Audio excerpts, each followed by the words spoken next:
Good morning to all of you. This is Poonam here. Welcome to your social science class. Dear students, we are doing the chapter People as Resource. Today we will discuss our next topic, that is quality of population. Population की quality depend करती है education पे और अच्छी health पे. So first we will discuss about education. Most important component of human resource development. So students, अगर हमारी population educated होगी, वो लिटरेट होंगे, तो वो हमारे लिए सबसे ज़्यादा हमारी कंट्री के लिए इम्पॉर्टेंट ह्यूमन रिसोर्स है. Establishment of Navodaya Vidyalaya in each district. और एजुकेशन को इम्प्रूव करने के लिए गवर्नमेंट ने बहुत सारी स्कीम्स चलाई हैं, नवोदय विद्यालय ओपन किए हैं, और vocational streams has been developed to acquire large number of high school students with occupations related to knowledge and skills. The plan outlay on education has increased from rupees 151 crore in the first plan to rupees 3766.90 crore in the 11th plan. So government बहुत ज़्यादा money जो है वो खर्च कर रही है education के स्टेटस को अपग्रेड करने के लिए. The expenditure on education as a percentage of GDP rose from 0.64% in 1951 to 1952 to 3.0% in 2015 to 16. It has remained stagnant around 3% from past few years. Education contributes towards the growth of society also. It enhances national income, cultural richness and increase efficiency of governance. अगर हमारी population educated होगी तो national income increase होगी, हमारी country की efficiency जो governance की है वो भी इंक्रीज होगी. Literacy is needed for citizens to perform their duties and enjoy their rights properly. So अगर लोगों में लोग लिटरेट होंगे हमारे सिटीजन्स, तो वो अपनी ड्यूटीज़ को और अपने राइट्स को बहुत अच्छे से इंजॉय कर सकते हैं. सर्व शिक्षा अभियान which was introduced in the year 2010 provides elementary education to all children in the age group of 6 to 14 years. सो सर्व शिक्षा अभियान के अंडर 6 to 14 ईयर्स के सभी बच्चों के लिए एलिमेंट्री एजुकेशन दी जाती है. To encourage attendance and retention of children and improve their nutritional status, a mid day meal scheme was introduced. So बच्चों के लिए स्टडी के साथ साथ उनकी अटेंडेंस को इनकरेज करने के लिए और कम बच्चे स्कूल से ड्रॉप आउट हों उसको इम्प्रूव करने के लिए और उनकी न्यूट्रिशनल स्टेटस को इम्प्रूव करने के लिए mid day meal scheme start की गई है. लोगों को अच्छी एजुकेशन प्रोवाइड करवाने के लिए डिस्टेंस एजुकेशन पे भी ध्यान दिया जा रहा है. IT एजुकेशनल इंस्टीट्यूशंस खोले जा रहे हैं. Over the past 50 years there has been a significant growth in the number of universities and institutions of higher learning in all areas. Now let's see how the health plays a very important role in improving the quality of population. Improvement in the health status of the population has been the priority of the country. तो किसी भी country की priority क्या है? उसके health status को improve करना. The national policy too aimed at improving the accessibility of healthcare, family welfare and nutritional services, especially for the underprivileged segment of the population. तो हमारी नेशनल पॉलिसी का भी यही मोटिव है. India over the last 5 decades has developed its manpower required in the primary, secondary and tertiary sector. Now let's discuss some other important topics like life expectancy rate. Life expectancy refers to the number of years a person is expected to live. Infant mortality rate is the death of a child under 1 year of age. Birth rate is number of babies born over 1000 people during a particular period of time.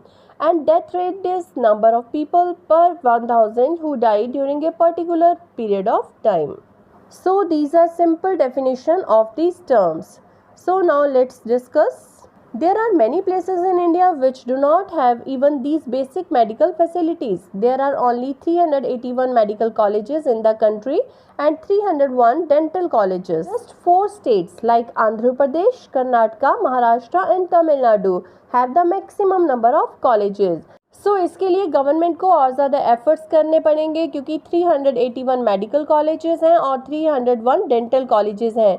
वो भी mainly 4 states में ही हैं, Andhra Pradesh, Karnataka, Maharashtra and Tamil Nadu. तो ये जो maximum medical colleges हैं ये इन्हीं 4 स्टेट्स में हैं. Now we will discuss the last topic of this chapter, that is unemployment. Unemployment is said to exist when people who are willing to work at the going wages can not find jobs. Means लोग काम तो करना चाहते हैं जो उस time की wages हैं बट उनको जॉब्स नहीं मिलती हैं. The workforce population includes people from 15 years to 59 years. तो जो काम करने वाली पॉपुलेशन है वो 15 to 59 ईयर्स है। In case of India we have unemployment in rural and urban areas. What nature of unemployment differs, तो दोनों टाइप की अनएम्प्लॉयमेंट है हमारे पास रूरल और अर्बन एरियाज में, बट ये दोनों ही डिफरेंट है। So let's see how the nature of unemployment differs in rural and urban areas.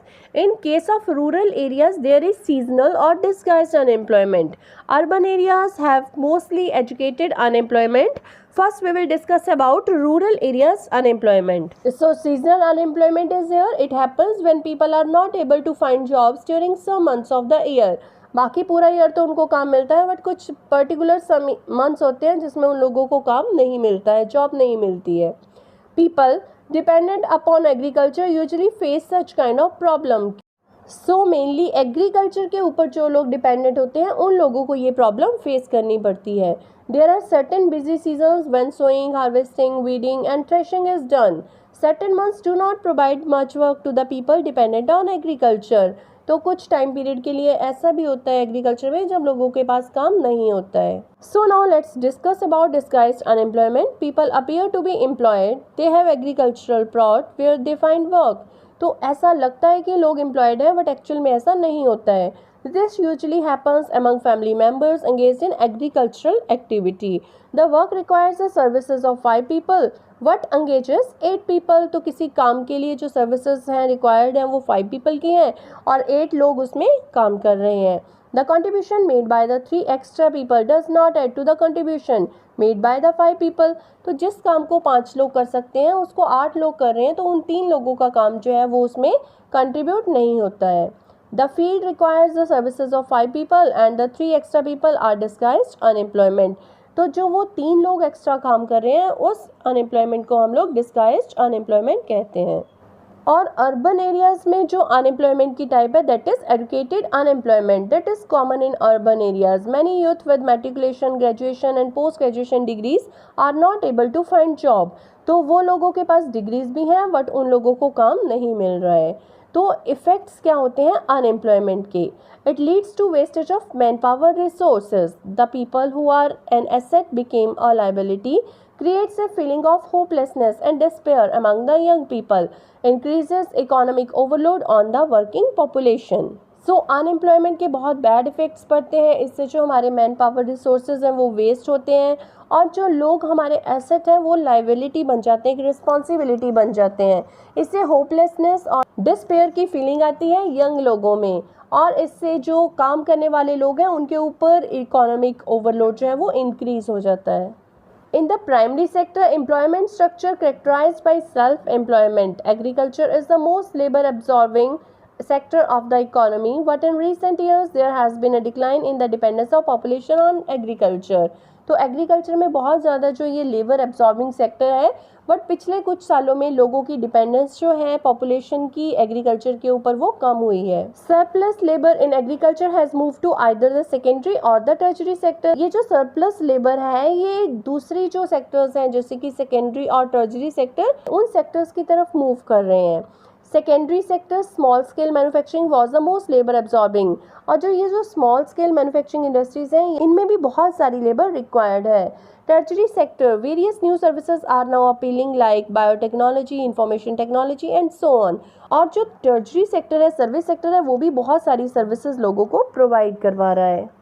So students, these are all main topics of this chapter. Now revise this chapter. Thank you. Have a nice day.